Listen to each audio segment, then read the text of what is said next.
Hello, नमस्कार साथियों, कैसे हैं आप सब। आशा करते हैं कि सब लोग ठीक ठाक होंगे।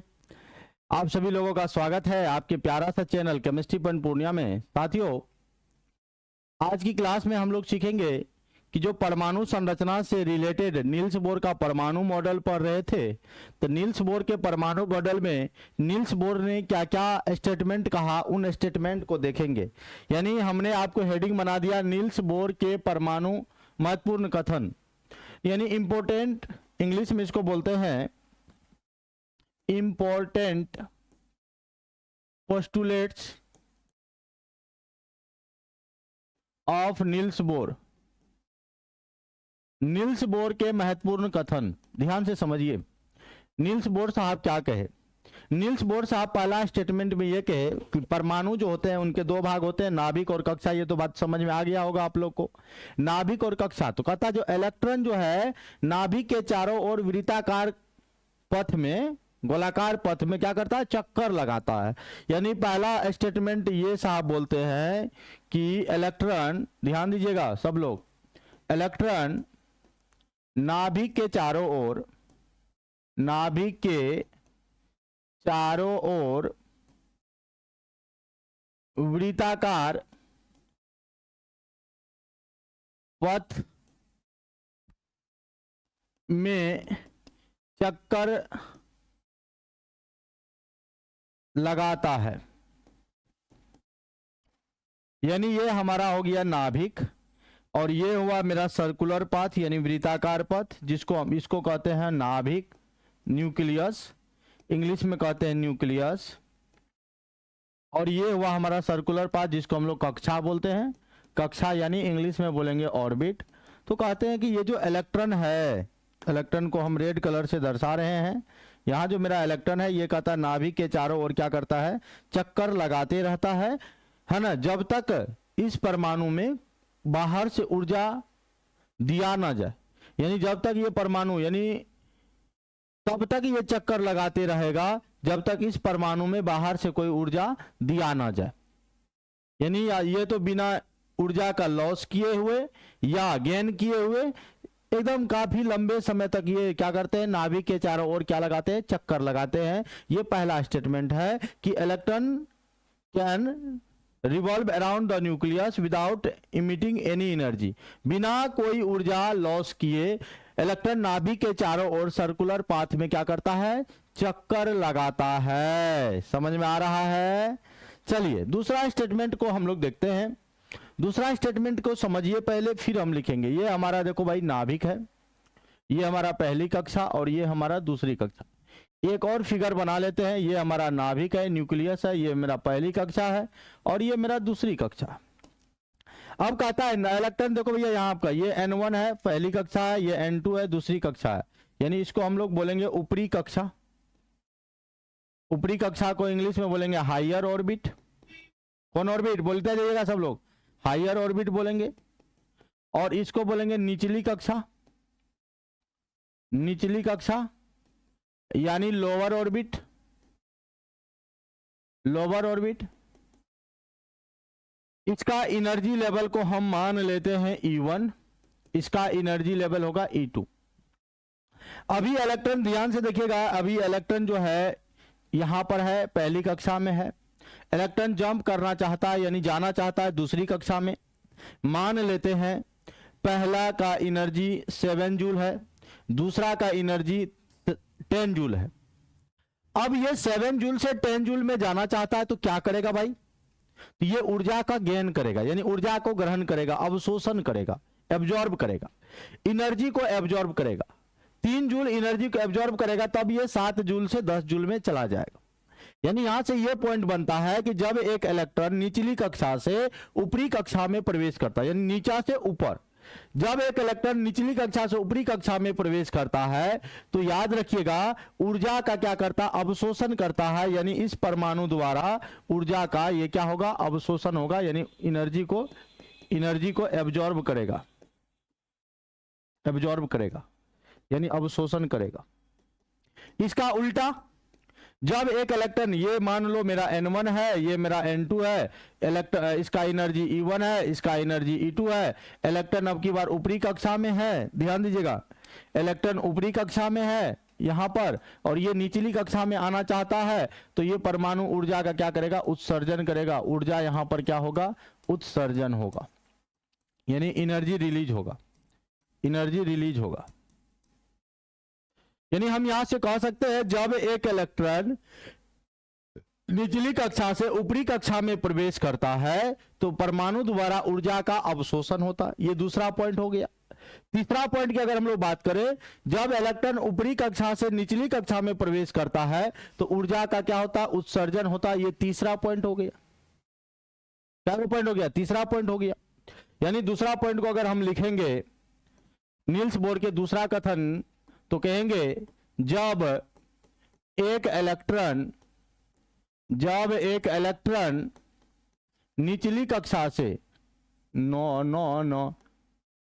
निचली कक्षा यानी N1 से ऊपरी कक्षा N2 में प्रवेश करता है तो परमाणु द्वारा ऊर्जा का अवशोषण होता है। क्या होता है, अवशोषण। इंग्लिश में इसको बोल देते हैं when an electron jumps from lower orbit to higher orbit then energy is absorbed by the atom। यानी एटम के द्वारा एनर्जी का क्या होता है, एब्जॉर्ब होता है जब निचली कक्षा से ऊपरी कक्षा में जाता है। ये बात को आप याद रखेंगे बड़ा ध्यान से। इसका फिगर बना लेते हैं जो अभी हम समझाए थे। ये हमारा नाभिक, ये मेरा पहली कक्षा और ये मेरा दूसरी कक्षा। इसका भाई एनर्जी ये N1 है, ये मेरा N2 है, इसका एनर्जी E1 है, इसका एनर्जी E2 है। एनर्जी तो देना पड़ेगा, एनर्जी मान लो दिया मैंने, डेल E दिया एनर्जी। अब इलेक्ट्रॉन यहां था, यहां से यहां जा रहा था। ये मेरा निचली कक्षा है, ये मेरा ऊपरी कक्षा है। ठीक, अब कहेगा कि कितना का उत्सर्जन हुआ, यानी डेल E निकालो, तो आप कहिएगा E2 माइनस E1। ये हो गया अवशोषण ऊर्जा, इसको आप याद रखेंगे। यानी इलेक्ट्रॉन निचली कक्षा से ऊपरी कक्षा में जाएगा तो ऊर्जा का क्या करेगा, अवशोषण करेगा, एब्जॉर्ब होगा एनर्जी। ये इसका दूसरा स्टेटमेंट है, किसका, नील्स बोर का। अब तीसरा नंबर में चले, आपको ले चले इसका अपोजिट। इसका अपोजिट ये ले चले थर्ड में, जब एक इलेक्ट्रॉन, देखो भैया केमिस्ट्री में वैसे समझा के आगे बढ़ते चले जाएंगे तो जल्दी समाप्त होगा, लेकिन मेन क्या है सर, लिखाना पड़ता है। आप लोग मेरे साथ लिखते हैं, अच्छा लगता है। कंप्लीट हम आपको पूरा सिलेबस आपको पढ़ाने वाले हैं यूट्यूब पर बिल्कुल फ्री में, एप्लीकेशन पर, सब कुछ सब जगह आपको बिल्कुल फ्री में पढ़ाना चाह रहे हैं। तो बस आपको ईमानदारी से पढ़ना है, शुरू से अंत तक देखना है। जहाँ कहीं भी परेशानी होगी, दिक्कत होगी, आप मेरे को बोलना, मैं आपको फिर से समझाऊंगा। ठीक है, चलिए। जब एक इलेक्ट्रॉन ऊपरी कक्षा यानी N2 से निचली कक्षा N1 में प्रवेश करती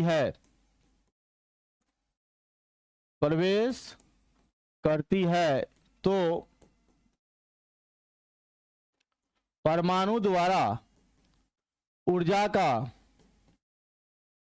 उत्सर्जन होता है। कैसे, तो अभी हम आपको बताए, ये हमारा नाभिक है, ये मेरा पहली कक्षा है, ये मेरा दूसरी कक्षा है। इसका एनर्जी को मैंने N1 माना, इसका एनर्जी को E1 माना, इसका को E2 माना। N1 N2 मैंने मान लिया। ये हमारी निचली कक्षा, इसको मानेंगे निचली कक्षा यानी लोअर ऑर्बिट, यानी लोअर ऑर्बिट है ये। ये मेरा ऊपरी कक्षा यानी हायर ऑर्बिट है, हायर ऑर्बिट है N2। तो जब when an electron jumps from higher orbit to lower orbit then energy is released by the atom, energy को रिलीज हो गया, यहाँ ऊर्जा क्या हो गया, रिलीज हो गया। आपको पूछेगा कितना ऊर्जा रिलीज हुआ, तो आप वही फॉर्मूला लगाइएगा E2 minus E1, E2 minus E1। ये तीसरा स्टेटमेंट है नील्स बोर साहब का, नील्स बोर का ये थर्ड पोस्टुलेट्स है, तीसरा कथन है इन बातों को। पहला स्टेटमेंट, इलेक्ट्रॉन नाभिक के चारों ओर बिना ऊर्जा उत्सर्जन किए या ग्रहण किए घूमते रहता है, चक्कर लगाते रहता है।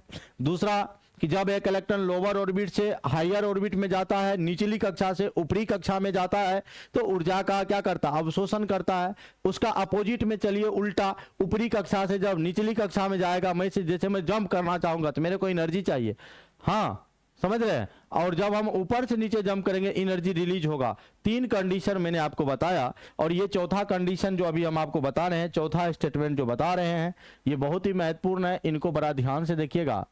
कहता है इलेक्ट्रॉन उसी कक्षा में चक्कर लगाता है, इलेक्ट्रॉन उसी कक्षा में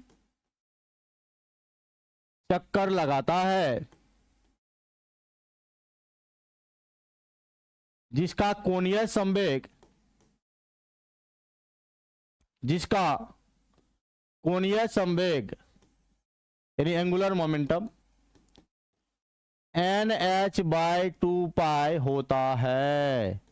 कितना होता है, NH/2π होता है।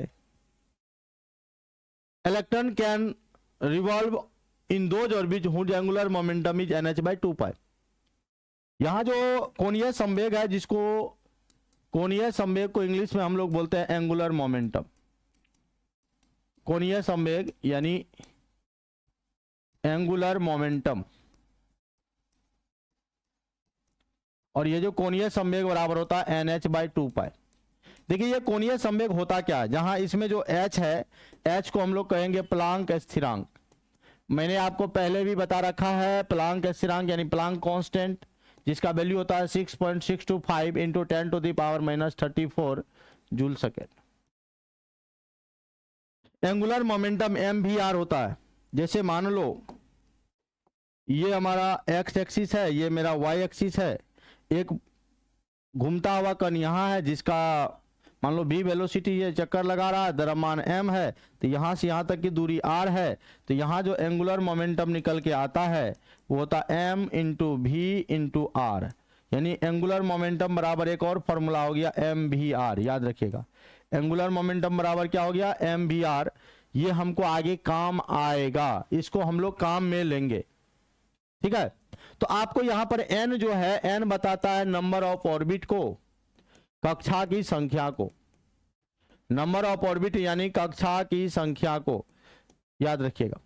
जैसे मान लिया यहां पर आपको एक क्वेश्चन दिया हुआ है, क्वेश्चन आपके ये बुक में भी दिया हुआ है, एक इलेक्ट्रॉन पांचवी कक्षा में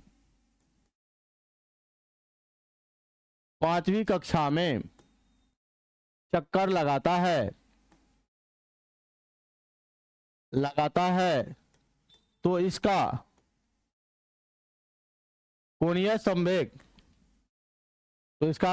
संवेग क्या होगा। तो बताओ भाई, यहां पर क्या करेंगे हम लोग, जानेंगे, सॉल्यूशन करेंगे, हल करेंगे कि क्वेश्चन को पढ़ेंगे। An electron rotates in fifth orbit, what is the angular momentum, यानी एक इलेक्ट्रॉन है जो पांचवी कक्षा में, तो कहता है इसका कोणीय संवेग क्या होगा। आप ही बताओ मेरे को कि हमको क्या दिया हुआ, n का मान, n यानी क्या दिया, पांचवी कक्षा में है, और आप कोणीय संवेग एंगुलर मोमेंटम इक्वल टू जानते हो NH/2π, ये फॉर्मूला आप जानते हो।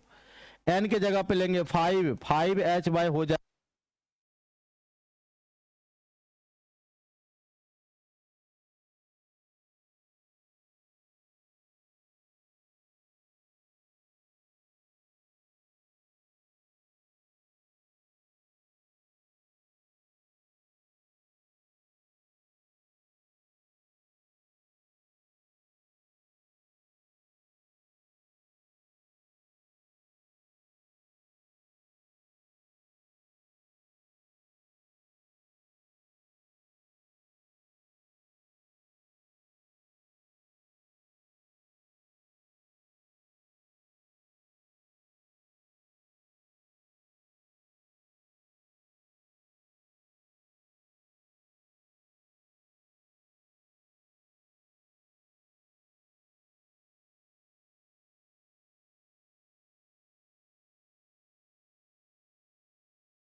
Hello hello. यानी ये जो एंगुलर मोमेंटम है, कोणीय संवेग है, यहाँ से दो तरह के क्वेश्चन पूछे जाते हैं। पहला टाइप का क्वेश्चन हमने आपको बताया, एक इलेक्ट्रॉन है जो 5वीं कक्षा में है, तो कोणीय संवेग कह रहा है, तो n का मान यहाँ पर 5 दिया हुआ है, कोणीय संवेग का फॉर्मूला लगा दिए NH/2π, तो निकाल लिए। दूसरा टाइप का क्वेश्चन ये दिया रहेगा, एंगुलर मोमेंटम दिया गया है और n का वैल्यू कहेगा निकालो कि n का वैल्यू क्या होगा। आप कहेगा बहुत सिंपल है, बहुत आसान है, कैसे? हम लोग जानते हैं NH/2π, इसको मैं फिर से अगर समझा दूं क्योंकि बैटरी खत्म हो चुके थे, ठीक है, तो इसका अगर हम लोग कहें कि NH/2π हम लोग जानते हैं एंगुलर मोमेंटम होता है, और इसको बराबर में लिखेंगे 3.5 h/π। अब जो कटने वाला उसको कटा देंगे, कटने वाला क्या है, पाई पाई कैंसिल है, H कैंसिल है, तो यहां पर देखो क्या हो रहा है, n/2 इक्वल टू हो रहा है 3.5, हो रहा है ना भाई, हो रहा है ना। अब इसको क्रॉस मल्टीप्लीकेशन कर दीजिए, क्रॉस मल्टीप्लीकेशन कीजिएगा तो n इंटू 1 क्या होगा, n इक्वल टू 3.5 इंटू हो जाएगा 2, तो n इक्वल टू हो जाएगा 7, यानी इलेक्ट्रॉन 7वीं कक्षा में है, यानी n का वैल्यू आपका हो जाएगा 7।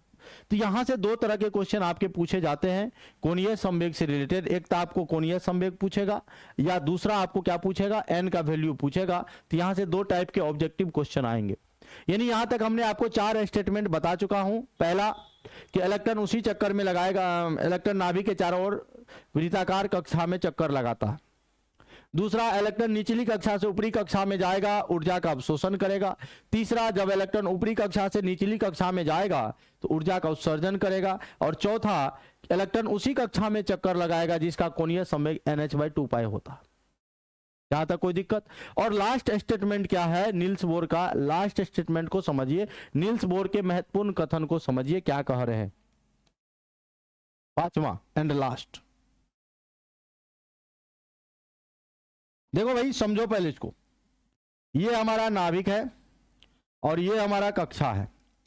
नाभिक न्यूक्लियर चार्ज होता है +Ze, और यहां कोई इलेक्ट्रॉन है। इलेक्ट्रॉन आपको पता है v वेलोसिटी से ये चक्कर लगा रहा है, इस इलेक्ट्रॉन का द्रव्यमान m है।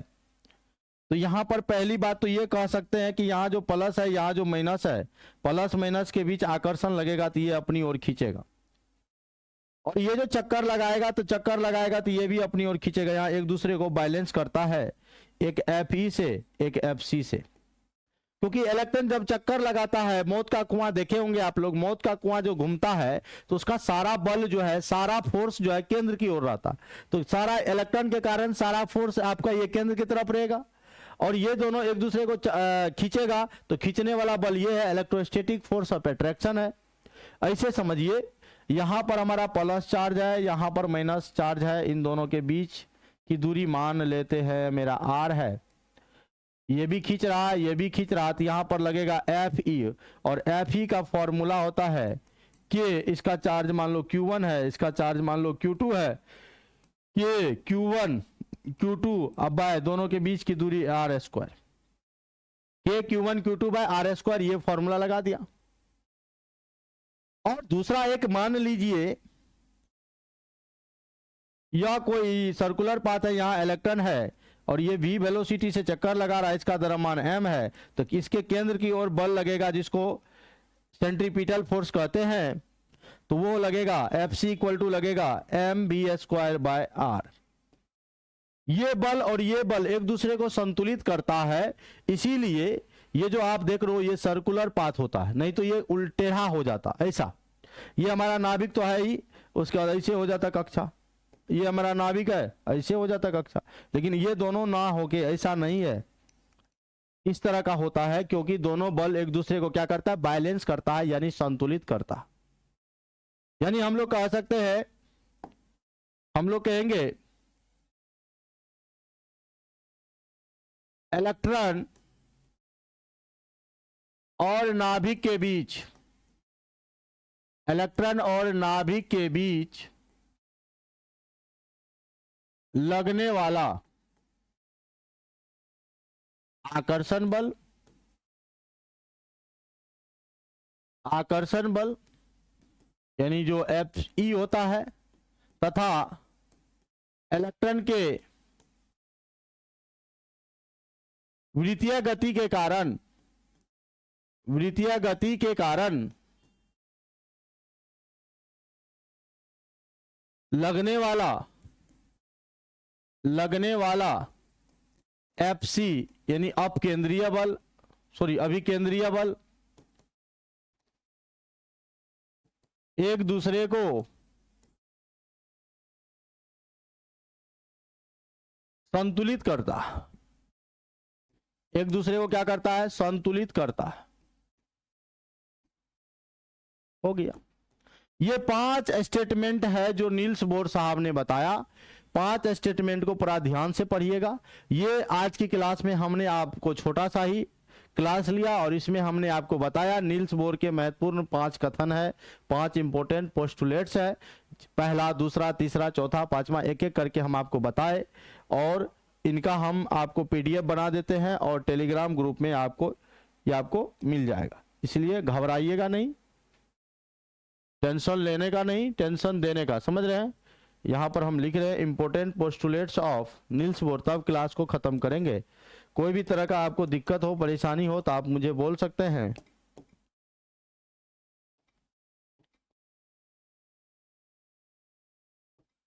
पोस्टुलेट्स ऑफ नील्स बोर, ठीक है। तो फिर मिलते हैं अगले क्लास में। जय हिंद।